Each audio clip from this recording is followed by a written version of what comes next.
Hello, everyone, and welcome to English Pod. My name is Marco. My name is Catherine, and today we're talking about an uncomfortable subject, not because it's uncomfortable to talk about, but because it doesn't really feel good when you have to go do it. That's right. Today we're going to the doctor, but because we need to get vaccines.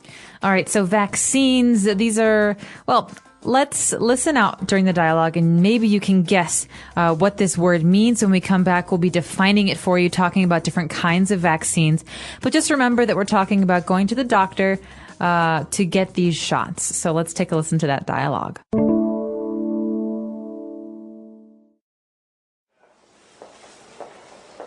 Hello, Mrs. Parker. How have you been? Hello, Dr. Peters. Just fine, thank you. Ricky and I are here for his vaccines. Very well. Let's see. According to his vaccination record, Ricky has received his polio, tetanus, and hepatitis B shots. He is 14 months old, so he is due for hepatitis A, chickenpox, and measles shots.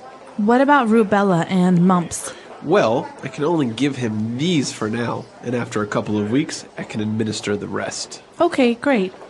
Doctor, I think I also may need a tetanus booster. Last time I got it was maybe 15 years ago. We'll check our records, and I'll have the nurse administer the booster as well. Now, please hold Ricky's arm tight. This may sting a little. All right, we're back. So now let's take a look at all of these words that are a little bit difficult, but we'll try to define them on Language Takeaway. Language takeaway. So Marco, first off, what is a vaccine? So a vaccine, we can say, is a type of medicine. But it's basically an injection or medicine where you're helping a person defend him or herself against a specific type of disease. Okay, so vaccination is medicine you receive before you're sick, so that in the future you won't get sick with that disease.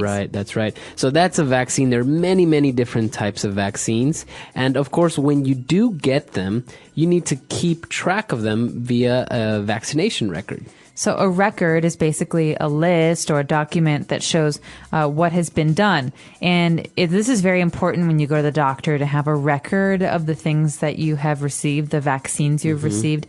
So, for example, if I have a baby and I want the baby to have vaccinations, we'd have to keep a record of all of his vaccinations. That's right. So we are, obviously, we get different vaccines at different stages in our life. Let's talk about some of the ones that we're taking a look at today. So, for example, we have a tetanus vaccine or a tetanus shot. All right, the tetanus shot is very famous because it's maybe the most painful. It really makes you sore for a little while. And most people get the tetanus shot when they're very young. This prevents you from getting the disease tetanus. And tetanus is something you can get from animals or from dirty nails, dirty metal, anything that pokes out at you. And so you get the tetanus shot, but then after your tetanus shot, every 5 or 10 years, you need to get a booster shot.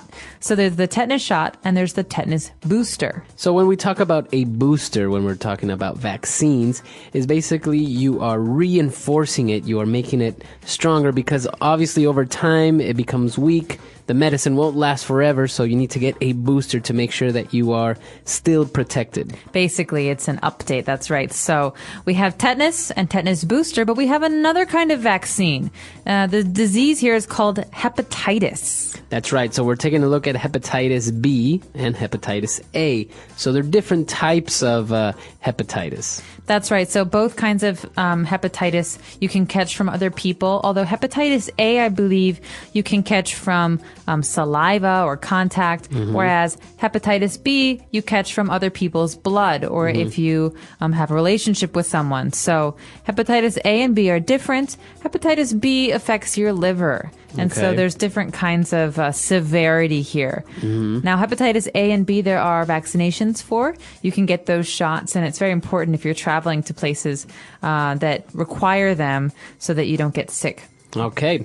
So, these different types of hepatitis, they are dangerous, right? And they could be fatal. But another one that's very, very common, especially with young kids, we have chicken pox. Chicken pox. Now, it's kind of a funny name. Chicken pox. P-O-X. But it's also, like you say, very common. So basically the symptoms are what? You get these red bumps all over your body and they itch. Yeah. You want to scratch and scratch and scratch. And so I remember when I had this, I was a little kid. My mom said, don't scratch because if you scratch, it will leave a mark. Right, it leaves a scar. So yeah, chicken pox, you get these little rashes all over your body. They're very itchy, but they will go away with time. Now, it's usually, I've heard that it's recommended that people get it. Actually, you should get it when you're young because it's more dangerous if you get it as an adult. That's right. It's very painful as an adult. So basically, chicken pox, they say if you get it once, you can't get it again. Right, you'll never get it again. But if you get it as an adult, it's shingles. It's very painful. Okay, very good. So we've taken a look at a lot of vocab here. Why don't we now jump to another section? Let's continue talking about these different types of vaccines. Let's go to language takeaway part 2. All right, so we have this special category of vaccinations. They usually go together. We have mumps, measles, and rubella, or there's a special acronym. MMR, mumps, measles, rubella. Okay, so you basically get like a little combo. You usually get all 3 of them at one go. So what are these measles? All right, measles. Well, measles is a virus. He's got the measles. You often read books from like the 19th century where everyone gets the measles when they're a child. But measles is basically a virus, but it's kind of like the chickenpox because you get a rash on your skin. And is it fatal? Like, can you die from the measles? I think in the old days you could, but these days it's pretty easy to take care of. And what about mumps? Now, mumps, I'm not too sure about this, but I've heard that mumps is like a swelling in the space between your jaw and your ear. So you know where your ear kind of comes down to your jaw. That part of your head starts to swell and is very uncomfortable. Right, and it could cause like the consequences. It could be fatal, right? That's right. And what about rubella? Rubella is another kind of rash, and from my reading, I saw that rubella is not very dangerous for most people, but it is very dangerous for pregnant women. So most pregnant women are tested for rubella or the rubella vaccine, and they're told to get the vaccine before they're pregnant so that they don't get this disease and harm their baby because they can have a miscarriage if they get rubella while they're pregnant. Right.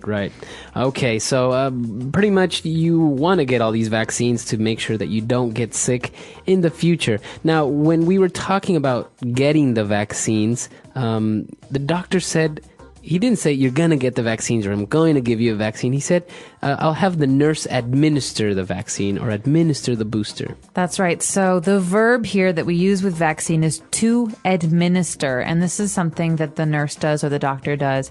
And it's just a way to say that the nurse will give you this shot. Right. To give you a shot. But administer is more formal. It's more common in the medical talk. Right. So you'd say administer the test or administer the vaccine. So, for example, a doctor would say, I'm going to administer a shot of penicillin. That's right. Or I'm going to administer this blood test. That means I'm actually going to do it right now. Now, obviously, these vaccines, some of them you can take as a little pill.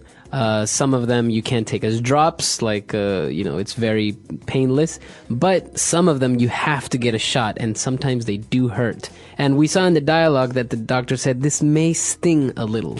Doctors always say this before they give you a shot. This may sting a little. Now, sting is a verb that means to hurt. But it's not like I hit you in the face, boom, and it stings. No, a sting is like a kind of a very kind of light hurt. It's like a pinch. It it's stings. Like a small, sharp pain. Small, sharp pain. That's a good way to describe it. So oftentimes we talk about bees, bees that fly around. They sting you. Right. So it's a small, sharp pain. Right.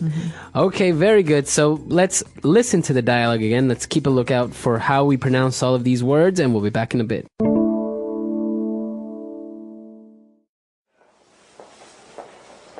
Hello, Mrs. Parker. How have you been? Hello, Dr. Peters. Just fine, thank you. Ricky and I are here for his vaccines. Very well. Let's see. According to his vaccination record, Ricky has received his polio, tetanus, and hepatitis B shots. He is 14 months old, so he is due for hepatitis A, chickenpox, and measles shots. What about rubella and mumps? Well, I can only give him these for now, and after a couple of weeks, I can administer the rest. Okay, great. Doctor, I think I also may need a tetanus booster. Last time I got it was maybe 15 years ago. We'll check our records, and I'll have the nurse administer the booster as well. Now, please hold Ricky's arm tight. This may sting a little. So nowadays, most of these shots are administered when the babies are just born. They're still in the hospital and they get a lot of vaccines and to prevent them from getting these things. That's right. And I remember when I was a kid, we didn't even have a vaccine for chickenpox. So these days there are more and more. The oldest, I think, is the polio vaccine, the one that we hear the most about, because it was a very serious disease that affected a lot of people up until the 1940s and 50s, I believe. Yeah. So, it's important really to read about these things and to educate yourself so that you know what you should get yourself and your kids. That's exactly right, because it's very important. Most of these diseases or most of these viruses have been eradicated because more and more people have had access to vaccines. Like, for example, polio. It's very rare, you would say, to actually get it nowadays because there's a vaccine, but it's very, very important, I think. But some people get a little bit too nervous. Like, for example, whenever they travel to a tropical country, they're always afraid of yellow fever, so they get yellow fever shots. But I've never really seen anyone get yellow fever because you go to, like, Thailand for a week. A friend of mine went to Thailand and got dengue fever. Really? So there's no vaccination for this, but it is a very painful disease you can get in tropical places. So I think the moral is talk to your doctor, see what he or she suggests, because they will understand maybe better than you will. Right. And then, just follow their advice for different places that you're traveling to. That's right. So that's all the time we have for today. But if you guys have any questions or doubts, you could always visit us at our website, englishpod.com, and we'll be there to answer it. Bye, everyone. Bye.